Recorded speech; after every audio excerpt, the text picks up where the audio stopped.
आप सबने 2 दिन से देखा होगा कि अखबार में और चैनलों पर एक न्यूज आई कि गवर्नमेंट 20% जो है बिजली का टैरिफ बढ़ा रही है फॉर पीक आवर्स। नॉर्मली इतनी बड़ी बात नहीं है, ये लोग समझते हैं अक्सर और बेशतर कि एक प्रपोजल है, अभी इस पर कोई कार्रवाई नहीं हुई है, हो सकता है रिजेक्ट भी हो सकता है। लेकिन जितनी पैनिक की सिचुएशन मैंने कल से देखी लोगों के अंदर, आप अंदाजा नहीं कर सकते। इतनी डिस्ट्रेस कॉल्स, जैसे कि कश्मीरी पर एक आसमान टूट पड़ा, इतने लोग मिलने आए और एक ही बात, अब क्या बनेगा, पावर का फीस बढ़ रहा है। 2 छोटे इंसिडेंट मुझे याद है, उसमें मैं एक आपको जरूर बताऊंगा। एक आदमी मेरे पास आया, बोला सर 6,000 रुपये मेरी तनख्वाह है, 3,000 रुपये का मेरे पास बिल आया है। मैंने बिल अदा कर दिया, लेकिन मेरे पास बच्चों के स्कूल की किताबें खरीदने के लिए पैसे नहीं है। मेरा बच्चा 10 दिन स्कूल गया किताबों के बगैर। बहुत सारे ऐसे इंसिडेंट मैंने इन 2 दिनों में सुने। अब सवाल पैदा होता है कि कितना आसमान टूट पड़ा है कि लोग इतने पैनिक। हमें इस चीज को आइसोलेशन में नहीं देखना है कि पावर में गवर्नमेंट ने प्रपोज किया कि 20% हाइक होगी, इससे लोग पैनिक ही हो गए। नहीं, इसके पीछे एक बहुत बड़ी दलील है। लोग जम्मू कश्मीर के, बिलखुसूस कश्मीर के इक्तिसादी इंतशार, दिमागी इंतशार और समाजी इंतशार के शिकार हैं। ये इन सब चीजों के शिकार हैं और एक मामूली चीज से, एक मामूली न्यूज आने से ये इतने पैनिकी हो गए कि ये अपने आपे में नहीं रहे। आप पूछेंगे क्या इंतशार है कश्मीर के लिए? आपने 2 दिन पहले देखा होगा, दिल्ली में एक ब्लास्ट हो गया। दिल्ली में ब्लास्ट हो गया, उसके बाद जो एक अनफॉर्चुनेट ब्लास्ट हुआ जिसमें बेगुनाह लोगों की जानें गई, उसके बाद एक पकड़ दकड़ का माहौल शुरू हुआ। आपने देखा कि वो उमर, जिसको बताते हैं जो इस ब्लास्ट का जिम्मेदार है, जिसने अपने आप को ब्लास्ट करवाया रेड फोर्ट के पास, उसका घर यहां कश्मीर में है, उसको उड़ा दिया गया। पकड़ दकड़ का माहौल शुरू हुआ। कश्मीरी ताजिर जो बाहर हैं, जो शाल बेचने, हैंडीक्राफ्ट्स बेचने या नौकरी के सिलसिले में बाहर है, उनको अटैक किया गया। जो स्टूडेंट्स यहां से बाहर गए हैं तालीम हासिल करने के लिए, उनको अटैक किया गया। लोग इसी परेशानी में मुब्तला थे कि हमारे बच्चे क्या वहां सेफ हैं, उनके साथ कोई मसला तो नहीं हो गया। और इतनी देर में हमारे किसी अफसर ने ये न्यूज लीक करा दी कि वो तो ठीक है, आप परेशान हैं, लेकिन एक और परेशानी आपके सर पर हम डाल देंगे, अब आपको बिजली फीस भी बढ़ाया जाएगा।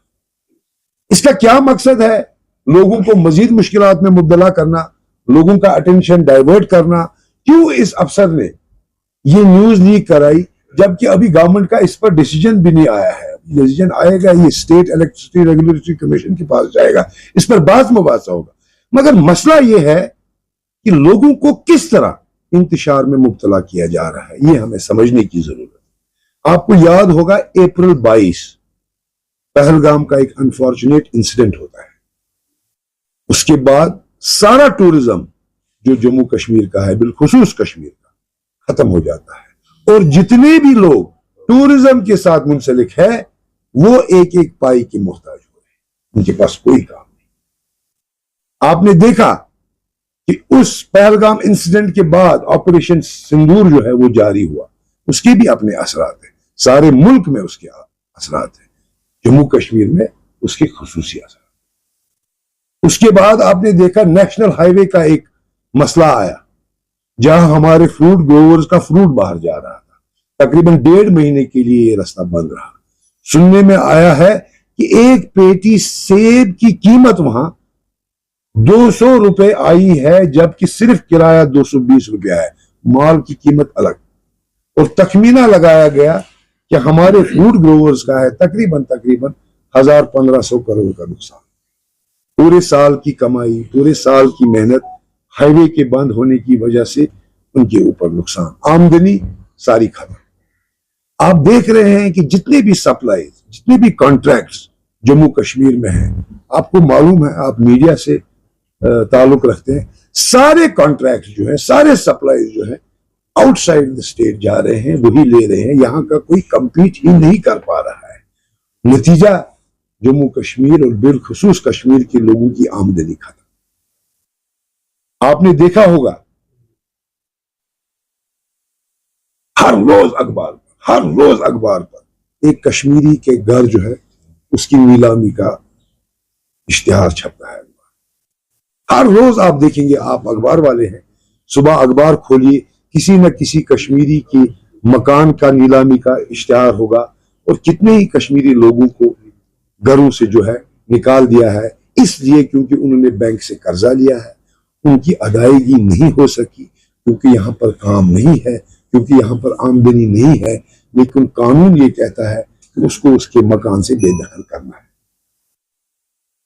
पूरे हिंदुस्तान में 11 लाख करोड़ लोगों के माफ किए गए हैं आज तक, इन 10 सालों में 11 लाख करोड़। जम्मू कश्मीर में ये 2-4 हजार करोड़ का मसला है, बड़ा मसला नहीं है। लेकिन इन 2-4 हजार करोड़ के लिए इस कश्मीरी की प्रॉपर्टी को नीलाम किया जाता है, इसको बेघर किया जाता है। ये 2 मापदंड क्यों है? परसों मैं सुन रहा था असेंबली में, कुछ एमएलए की तनख्वाह बढ़ाने की बात कर रहे थे। 1.5 लाख वो लेते हैं और कुछ प्रपोजल आया कि आप इसको डबल करेंगे। एक एमएलए साहब ने तो कहा हमारी तनख्वाह 5 लाख कर दीजिए। हमें इसमें कोई एतराज नहीं है। लेकिन जो ये आदमी मुझे कल फोन कर रहा था, जिसने कहा मेरी आमदनी 6,000 है, इसकी आमदनी को 15,000 बनाने के लिए क्या हमारे पास कोई प्रपोजल है, ताकि अपना बिजली फीस अदा कर सके, ताकि इसको बिजली चोर न बताया जाए, इसको लैंड ग्रैबर न बताया जाए, इसके ऊपर ये इल्जाम जो है ये तराशे न जाए। ये कश्मीरी बदनाम हो गया, इधर भी बदनाम हो गया और सारे मुल्क में बदनाम हो गया। इस कश्मीरी की खता क्या है, इसकी गलती क्या है? ये 35 साल से परेशानियों में है। और बिलखुसूस 2019 के बाद जितनी परेशानियां इस जम्मू कश्मीर के बाशिंदे ने देखी है, हिंदुस्तान के किसी बाशिंदे ने ये परेशानी। अब 2024 में हमारे ऊपर एक करम किया मरकजी सरकार ने, एक मेहरबानी की मरकजी सरकार ने, और यहां पर इलेक्शन करा दिया। और लोग निकले, जोग दर जोग लोग निकले, और उन्होंने वोट किया, इस गवर्नमेंट को वोट किया, 50 एमएलए को वोट किया, उमर साहब को इख्तिदार में लाया कि हुकूमत बने, हमारी हुकूमत बने और हमें नजात मिले उन मुश्किलात से, उन परेशानियों से जो पिछले 40 साल से ये देख रहे हैं। और बिलखुसूस 2019 के बाद जो बुलडोजर राज चला, जो लोगों को बेदखल किया गया, जो लोगों के ऊपर बिजली फीस और बाकी चीजों की जो है बौछार की गई, इससे लोग रिलीफ चाहते थे। लोग ये चाहते थे कि जिस तरह हिंदुस्तान के बाकी लोगों के लिए मरकजी सरकार, स्टेट गवर्नमेंट आगे आती है, सबसे कम बिजली फीस हिंदुस्तान में तमिलनाडु में है, छत्तीसगढ़ में है। ये हमारा वहम है कि जम्मू कश्मीर में सबसे कम बिजली फीस है, नहीं। बाकी स्टेटों में आपने रिसेंटली बिहार इलेक्शन देखा, बिहार इलेक्शन में भाजपा ने जीत हासिल की, 40,000 करोड़ रुपया बिहार के लोगों को दिया गया एक स्कीम के तहत। चाहे इससे उनने इलेक्शन जीता, उसका क्या हुआ मुझे वहां नहीं जाना है, लेकिन 40,000 करोड़ रुपया बिहार के लोगों को मिला। जम्मू कश्मीर के लोगों को क्या मिलता है? जम्मू कश्मीर के लोगों को चोर का लेबल मिलता है, लैंड ग्रैबर का लेबल मिलता है। हम जब भी कोई बात करते हैं एज एन अपोजिशन, मैंने देखा है हमारी बरसरे इख्तिदार पार्टी जो है एनसी, वो इसको गलत तरीके में लेती है, वहां से इल्जाम तराशी करती है। बाखुदा हमारा एक ही मकसद है कि लोग बहुत परेशानियों में मुब्तला है और लोगों के लिए कुछ किया जाए और लोगों को इन परेशानियों से जो है निकाला जाए। परसों उमर साहब ने जम्मू में दरबार मुंह शुरू किया, बहुत अच्छी बात है।